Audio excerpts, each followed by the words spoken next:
안녕하세요, 성도 여러분. 축복누린교회 아침 큐티 시간입니다.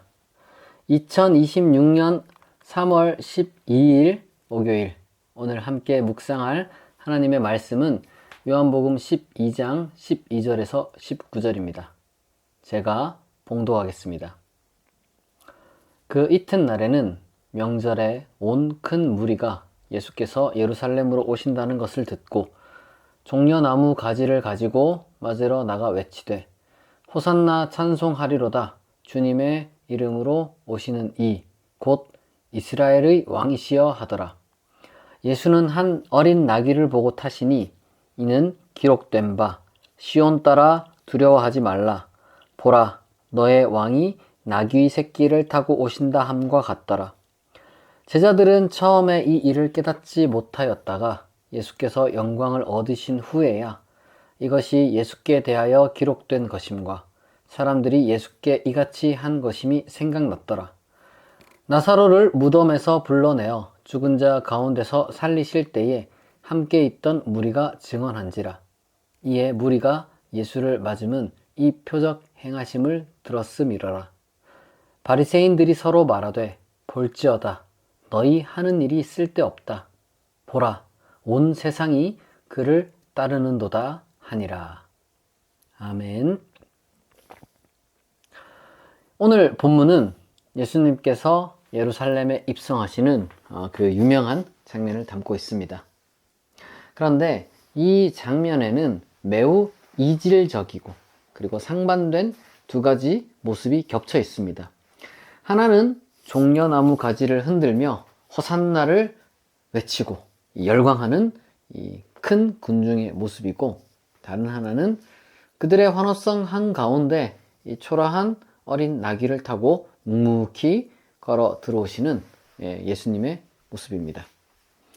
언뜻 보면 이 백성들의 열렬한 환영에 화답하며 왕으로 등극하시는 영광스러운 장면 같지만, 사실 이 안에는 예수님을 향한 군중의 맹목적인 기대와 그리고 이제 예수님 자신의 어떤 그 본연의 정체성이라든지 아니면 그 사명감, 그 사이에 굉장히 큰 간극이 있습니다.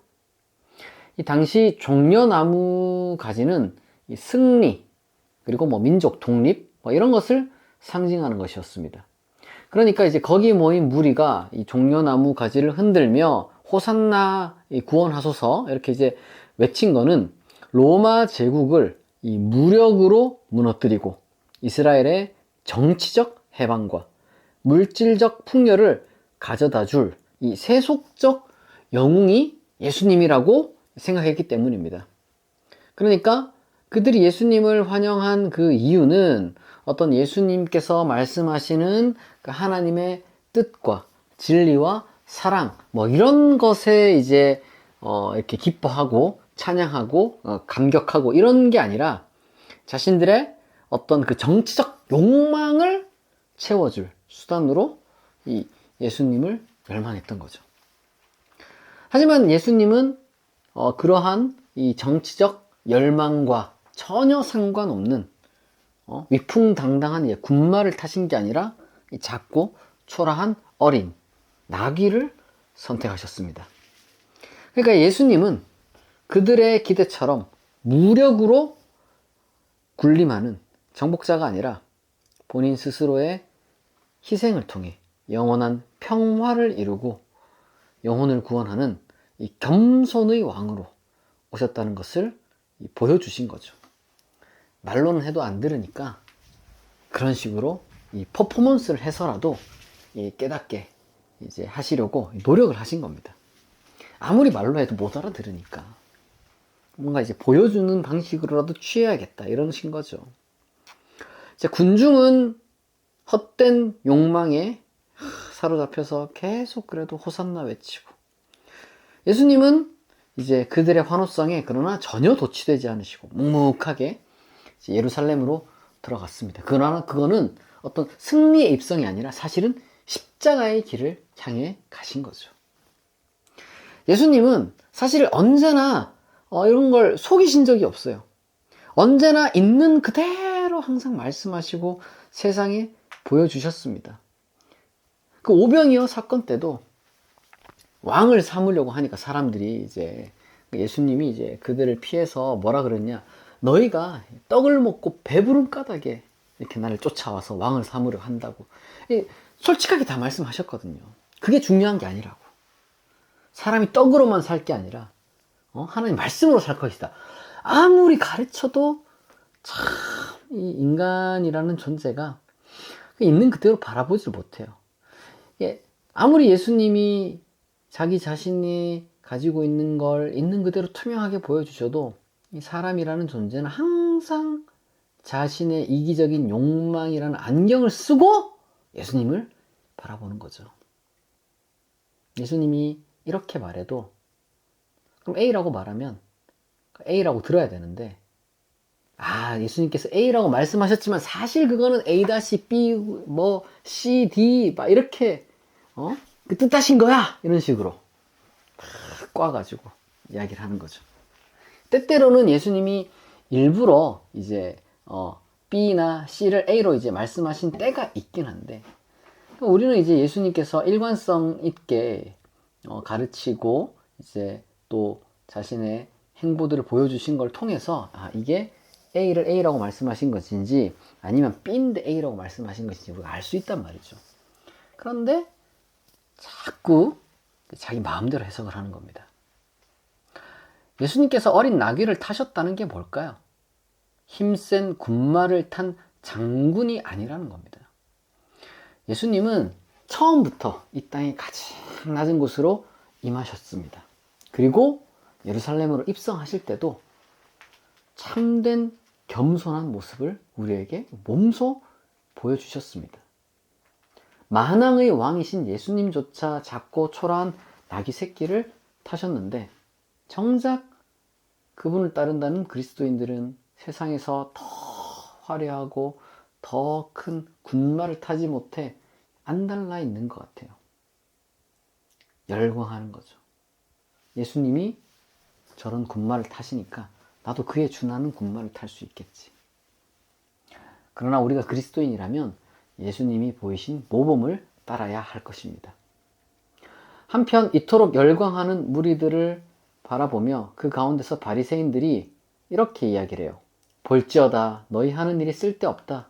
보라 온 세상이 그를 따르는도다.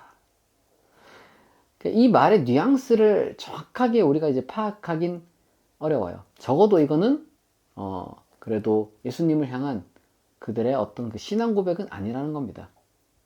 다만 이 가야바의 경우와 마찬가지로 요한복음 저자는 바리새인들의 이 적대적이면서도 한편으로는 자조적인 것 같고 다른 한편으로는 비웃는 듯한 이 말을 노련하게 여기에 배치를 했습니다. 그러니까 바리새인들은 어떤 자신들의 종교적 기득권을 위협하는 예수님에 대한 그 적대감을 키워가면서 무의식 중에 이 말을 내뱉은 건데, 요한복음 저자는 이 말을 통해서 결국 온 세상이 참된 구원자이신 예수님을 따르게 될 것이라는, 우리가 공유하고 있는 위대한 신앙 고백이자 영광스러운 예언으로 승화를 시킨 거죠. 여러분, 예수님의 참모습을 오해하면 군중처럼 헛된 열망에 빠질 수도 있고요, 바리새인들처럼 적대감을 품을 수도 있습니다. 그러나 어쨌거나 예수님의 참모습을 제대로 알게 된다면 온 세상은 마침내 참된 구원자이신 예수님을 따르게 될 것입니다. 따라서 우리 그리스도인은 예수님의 진짜 모습, 세상이 예수님을 오해하고 있잖아요. 그 오해를 씻어내고 진짜 예수님의 모습이 무엇인지 분명하게 드러내야 합니다. 물이 바다를 덮음같이 온 세상이 하나님을 아는 올바른 지식을 이제 갖게 될 것이라는 그 예언처럼 그리스도인의 사명은 바로 그렇게 하나님과 예수님을 올바르게 전하는데 이 최선을 다하는 거기에 우리 사명이 있습니다. 오늘 하루 우리가 예수님을 본받아 겸손한 사람이 되도록, 또한 예수님의 참모습을 우리가 세상에 드러낼 수 있는 사람이 될 수 있도록 우리가 말씀을 생각하며, 그리고 또한 각자 마음에 품고 있는 이 기도 제목을 하나님께 아뢰며 우리가 3분간 함께 기도하겠습니다.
자비하신 하나님, 내 욕망을 정당화하고 내 욕망을 충족시키기 위해 예수님을 수단으로 삼았던 우리의 어리석음을 회개합니다. 만왕의 왕이시면서도 기꺼이 어린 나귀를 타신 예수님의 그 겸손을 우리의 마음에 깊이 새기게 하옵소서. 또한 헛된 열광이나 허무한 적대감이 아니라 예수님의 참모습을 온전히 알고 따르는 참된 제자가 되기 원합니다. 세상이 예수님을 오해할 때 우리의 삶과 입술을 통해 예수님의 참모습을 세상에 드러내게 하옵소서. 오늘 하루 물이 바다를 덮음같이 하나님을 아는 올바른 지식이 우리의 삶을 통해 온 땅에 퍼져나가게 하옵소서. 또한 우리의 마음의 소원과 기도의 제목을 아시는 하나님께서 우리의 기도 제목을 속히 들으시고 응답하여 주시옵소서. 오늘 하루도 우리를 보호하시고 또한 우리를 인도하시며 우리와 함께 하시며 우리를 형통하게 하실 줄 믿사오며 감사드리며 겸손의 왕으로 찾아오신 예수 그리스도의 이름으로 기도합니다. 아멘. 이것으로 2026년 3월 12일 축복누린교회 큐티를 마치겠습니다. 내일도 오전 6시에 큐티가 업로드 되니까 우리가 오늘 하루를 잘 보내고 또한 내일 아침에 만나겠습니다. 감사합니다.